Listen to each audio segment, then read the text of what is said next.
Good evening, everyone. Thank you so much for coming tonight. As always, it's inspirational to see the familiar faces out in the crowd, as well as really exciting to see some fresh and new faces. So thank you for coming to this month's session of our Nourish class. And our Nourish class is a class to educate people on the benefits of eating healthy food. And my name is Shanna Hutton. I'm president of an organization in town called Positive Community Kitchen. This class is a collaboration between Positive Community Kitchen, Oregon Cancer Foundation, and Whole Foods of Eugene. So thank you again for being here. It's really wonderful to have you here tonight, and I'm really excited to cook with you. So today we are going to talk about one of my favorite topics of food, chocolate, and the health benefits of chocolate. Chocolate is a comfort flavor to me, as it is for a lot of people. But a lot of people don't really know the benefits to eating cocoa powder and raw, unsweetened chocolate. And so tonight we're going to learn a little bit more about the history. The ancient Aztecs, they really valued chocolate. They thought that the cocoa bean was actually a gift from their god of wisdom, and they valued the bean so much that they actually used it as a form of currency. Today we're going to learn about how we can value the cocoa bean within our own nutrition.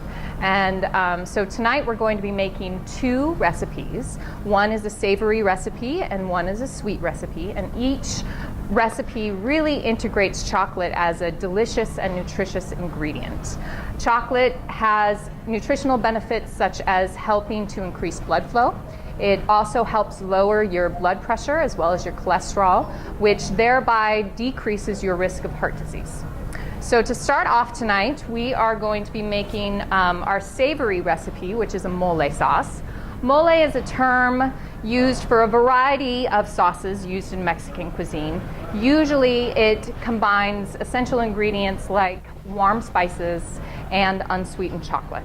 And so tonight, to get started, we're going to turn on our pan. And when I start off on this pan, I'm going to add a little bit of olive oil. This olive oil is going to help brown or saute the garlic and the onion. And so to add to this olive oil, I'm going to add 5 cloves of garlic. This is a very flavorful sauce, and so we need to add a lot of flavor to it. So don't be afraid that you're adding too much garlic. Also, we're going to add some onion. Onion is actually a wonderful vegetable. It actually is one of the only vegetables that doesn't lose its nutrients in the process of cooking. And so it's really, in addition to adding a lot of flavor, it also adds a lot of nutrition to dishes. The outer layers of the onion are actually the most nutritional, and so as much of that outer layer as you can retain while cooking is the best. So we're going to add our onion into our garlic, and we're going to start to saute it. You're going to start to smell that fragrant, beautiful smell of garlic and onion sauteing together. Now we're going to take this down. We want this to go a little bit translucent, and what that means is it's really, by nature of sauteing these vegetables, you're really going to start to smell that sweetness coming out of those vegetables. And so you're going to saute this for about 5 minutes. While this is sauteing, I'm going to add some of my spices. Now, moles usually incorporate a pretty high amount of spice. And so, like I said, it's a very flavorful sauce. It has a lot of depth, and so what you're looking for is those notes of flavor that hit your tongue at different times. So in order to get that flavor component, we're going to add some oregano. And what I like to do is I like to add a lot of these spices, pardon me, doesn't want to come out. I like to add a lot of these spices when I'm sauteing, because what it really does is that high heat really helps to release those essential oils in those spices. And so you get a really deep flavor coming from those spices. So we've got the oregano. We're also going to add some turmeric. Turmeric is not a spice that comes from the Latin countries. It's actually an Indian spice. I'm using it here because turmeric is actually one of my favorite new spices to cook with. It's a great anti-inflammatory. It helps your body stay healthy. And so we're gonna add some turmeric into here, and the warmth of the turmeric actually really complements the other warm flavors that we're adding into this.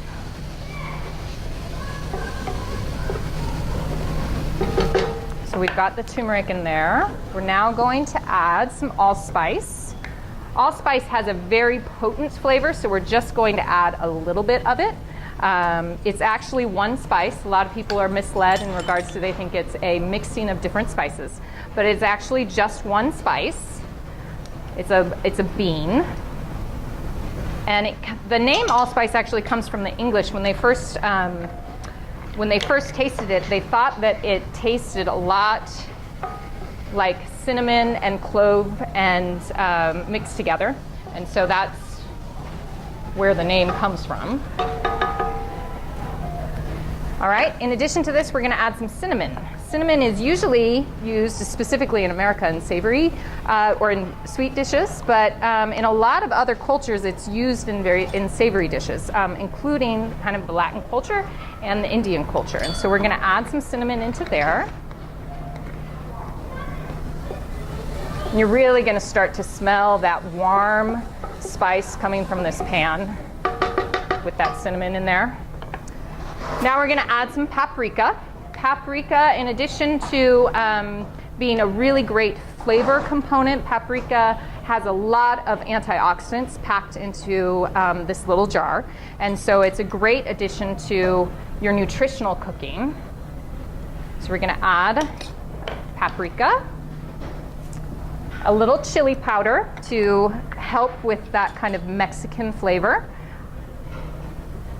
Now you can add as much or as little chili powder as you like. So as I always say with a lot of my recipes, make it your own. So if you want it a little bit spicier, you can add some more spice. If you don't like spice, you can take away that spice. So especially when you're cooking, make sure that the flavor profile fits what you like. And our next component is going to be cumin. Cumin is a wonderful spice that's highlighted a lot in Latin American cooking. It's kind of that warm spice it's that warm flavor without the heat of the spice. So we're gonna add the cumin into there.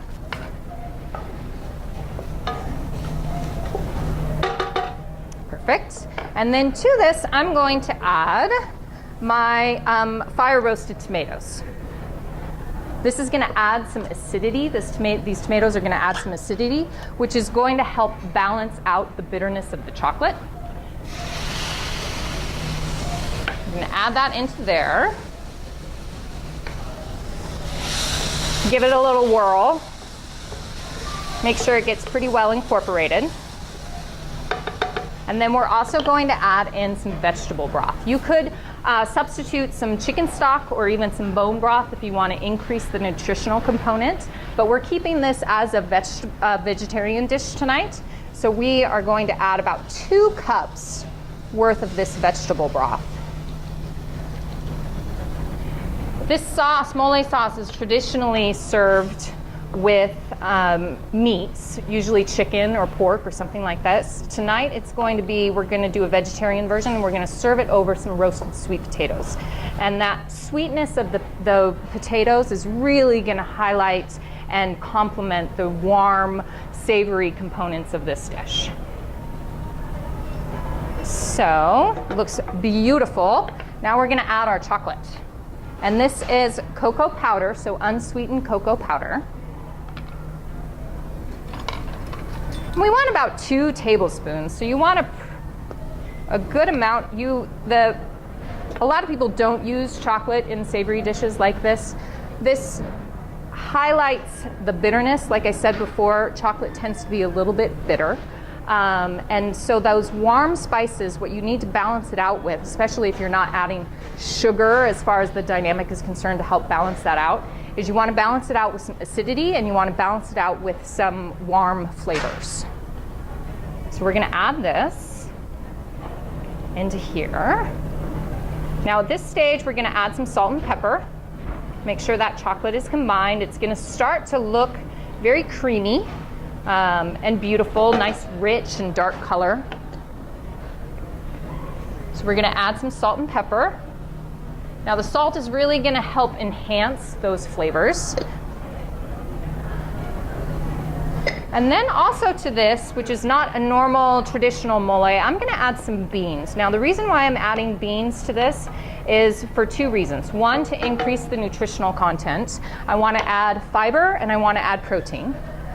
And two, when we puree this up, the beans are actually going to help cream the sauce and bring it all together and thicken it up. So we're going to add some beans, some black beans. You could use kidney beans. You could also use garbanzo beans. I like using black beans because it helps kind of make the sauce that traditional rich, dark color that you're looking for. So we're going to whirl this around. Now at this point in time, you're going to let this sit and you're going to let these flavors marry. And the reason why you do this is it really helps enhance and deepen those spices that you put into the sauce.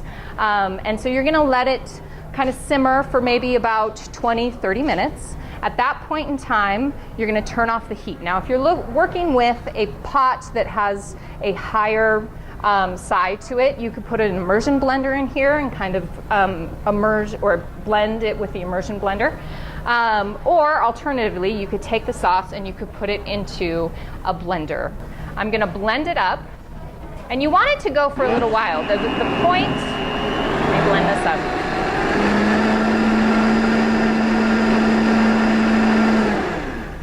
The point of pureeing it is really to break down those beans and make it nice and creamy and rich. So at this point in time, you could store it, you could put it in the fridge. I can definitely tell you that it's better the next day with those spices marrying all together and blending together. Or at this point in time, what I'm going to do is I'm going to put this back into a pot and I'm going to reheat it as we work on our sweet potatoes. It smells so good. I can smell that cinnamon and that chocolate, along with those warm spices. So I'm going to turn this on and just let this simmer and warm back up. Excellent. Okay, so from here, we're going to work with our sweet potatoes. Sweet potatoes, the color of the flesh of the sweet potato is orange, which, as we've covered in other sessions, means that it's very high in beta-carotene. Beta-carotene is a nutrient that's really important to help your body detoxify and to rid your cells of free radicals. So what you would do with this is you would cut it up into bite-sized pieces. If you've had the type of week that I've had, you could take a little help from Whole Foods and use some pre-bite-sized potatoes. When you're working with vegetables and they have a skin, and whether you have the skin on, if you're debating whether or not to have the skin on or skin off, if the skin is a different color than the flesh that's inside, it means it has different vitamins in it. And so it's great to incorporate the skin of the vegetable as much as possible. So these are our sweet potatoes. To the sweet potatoes, I'm going to add some salt. And I'm going to add some pepper. To this, I'm also going to add some cumin. Adding cumin here is going to not only complement the sweetness of the sweet potatoes, but it's also going to complement the sauce that we're going to put on top of the sweet potatoes. So we're going to add some cumin in there.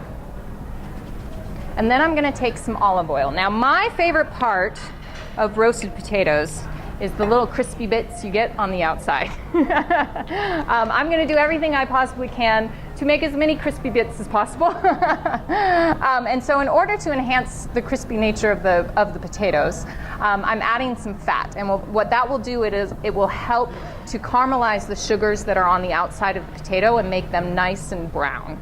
Now I think all of us has probably been there when we have some potatoes and then we open up the oven and they're roasting beautiful, they look gorgeous, you pull them out and you go to take them off the pan and they're totally stuck to the base of the pan and you lose half the crispy bits. It's really disappointing. So what we're gonna do is we're gonna prep our pan to make sure that that doesn't happen.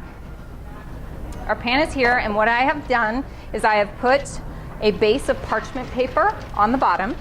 And what I'm also going to do with that is I'm going to drizzle a little olive oil on top of the parchment.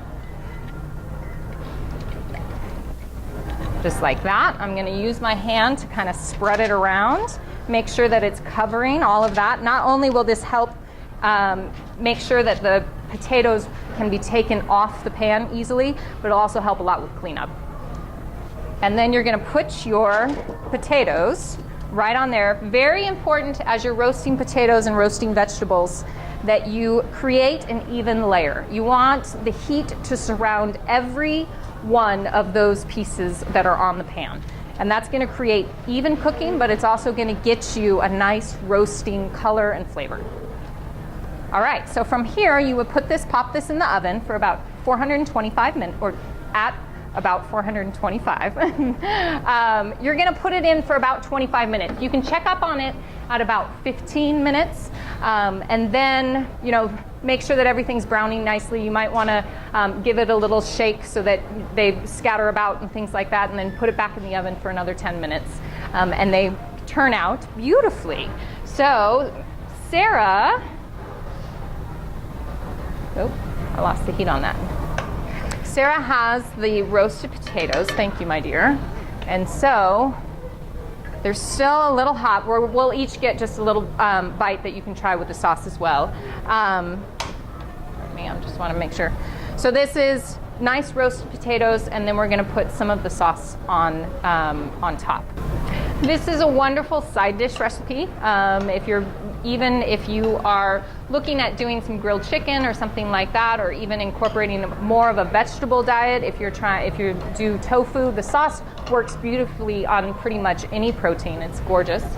What I really love about this sauce as well is taking some of these extra roasted potatoes at the end and using them in the next morning, putting an egg on top and then putting the sauce on top of that is a beautiful, beautiful breakfast.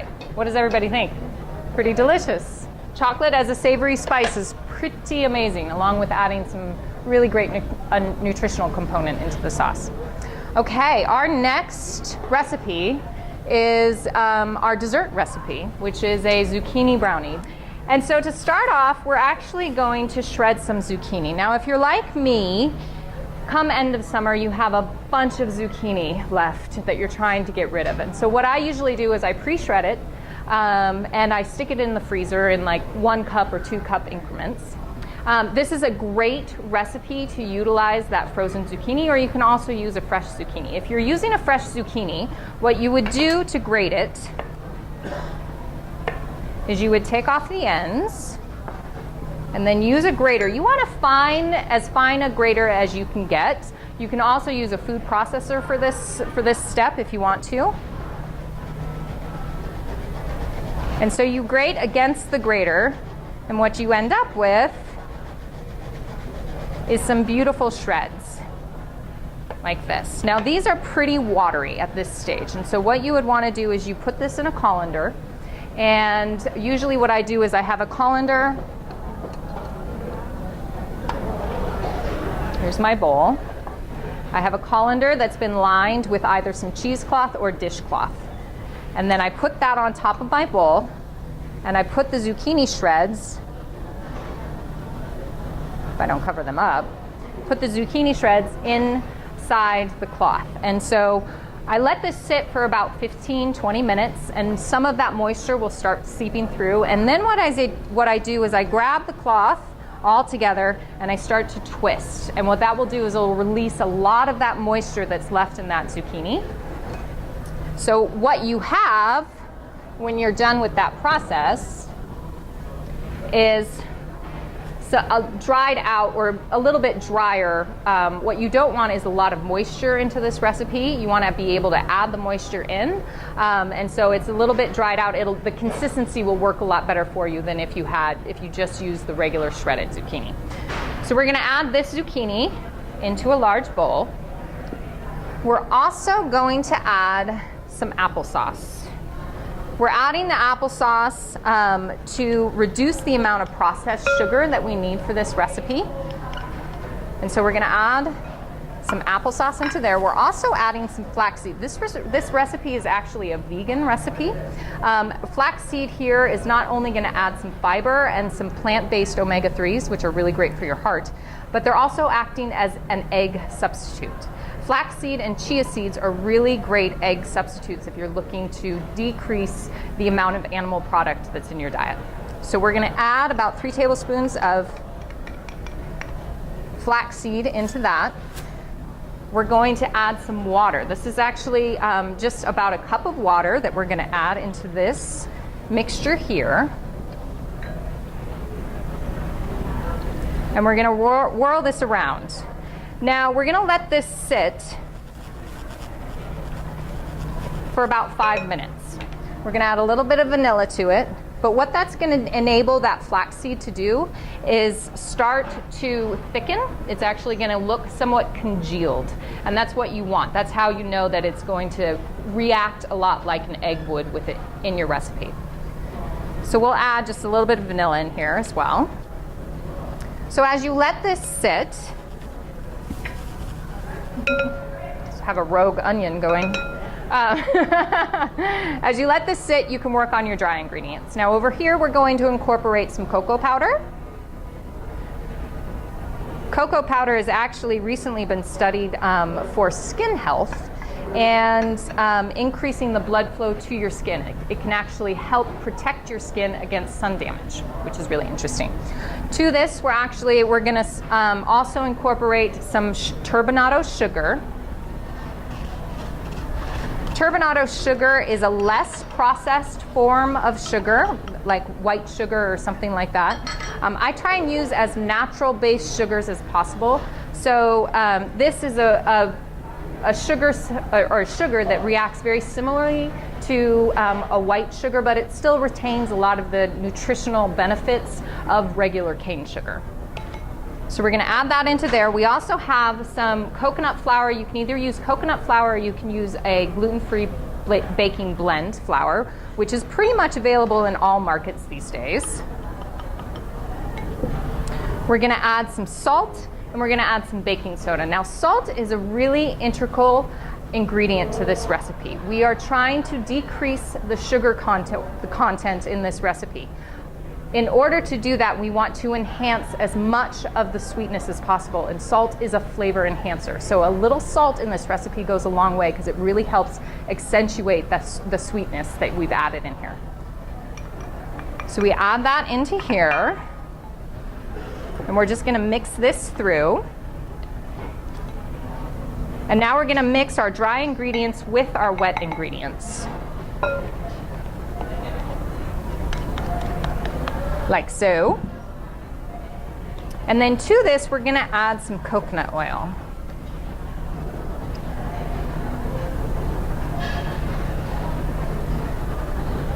Ideally, this coconut oil, it's been setting out on the counter for a little bit, and so it's hardened a little bit more than I would actually. The melted coconut oil works best in this recipe. And so when you combine this, you have a batter that is very consistent with a regular brownie batter. And so what you're going to do is you're going to grab a 9 by 13 pan that you've prepped either with some parchment paper on the bottom, or you can use some coconut oil that you can spread on the bottom of this. And then you're going to put this right into the pan. Pardon me. Spread it about so that you've created an even layer. And at this point in time, if you wanted to go a little bit farther, this is beautiful as is. It works great as a brownie. If you wanted to splurge a little bit, you can always add some mini chocolate chips. And usually I sprinkle just a few on the top. It just kind of gives that, when you bite into that brownie, it kind of gives it that extra chocolatey sweetness, but without adding a bunch more sugar. So we're going to sprinkle the top with that. This goes into a 350-degree oven for about 20 minutes. And when it comes out, there's an optional, it's beautiful, like I said, it's beautiful the way that it is. There's an optional frosting that you can put on top. I wanted to make it for you. I'm a little concerned that it won't look the way that I would like it to look, just because the coconut oil has solidified a little bit. But what you do is you combine cocoa powder with some coconut oil along with a little bit of maple syrup, again adding a little vanilla as well as that salt to enhance the sweetness. This recipe doesn't have a lot of sweetener to it, and so you're adding that element into the frosting as well. You would take this out of the oven, cool it down. The best way to work with it is really if you put it into the refrigerator for about 30 minutes. What that does is it really helps cool down the brownies. And when you add the frosting on top of the brownies, it spreads, number one, really easy because initially you have hopefully some melted coconut oil. But when you have the brownies that are already cooled, you can spread it, but then it solidifies really quickly. And so it looks wonderful on your brownie because it looks like a beautiful ganache frosting on top.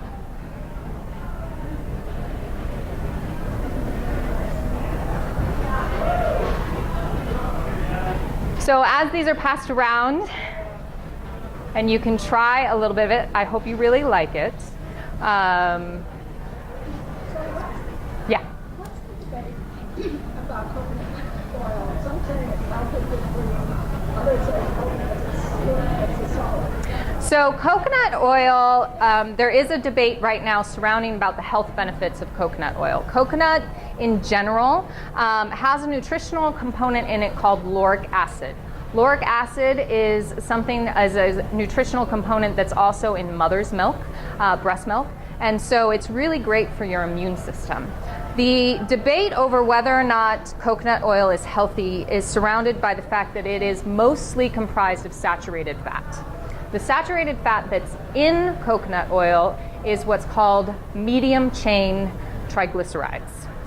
It's different than the long chain triglycerides that are in animal product fats like butter and things like that. From my own perspective, I like using coconut oil, especially when I'm going with vegan recipes, because it acts very similarly to butter. And so it's pretty much a substitute for butter. I would say it's not the healthiest fat out there. It's somewhat health neutral, if that makes sense. Medium chain triglycerides react differently in your body than long chain triglycerides. When your body processes medium chain triglycerides, it uses those calories as energy instead of the difference being long chain triglycerides go straight to your body using or storing it as fat. And so even though it is saturated fat, it has a better form of saturated fat than using butter and things like that. Any other questions? It has a very high shelf life, which is great. It is solid at room temperature, like this here, as opposed to being melted right now.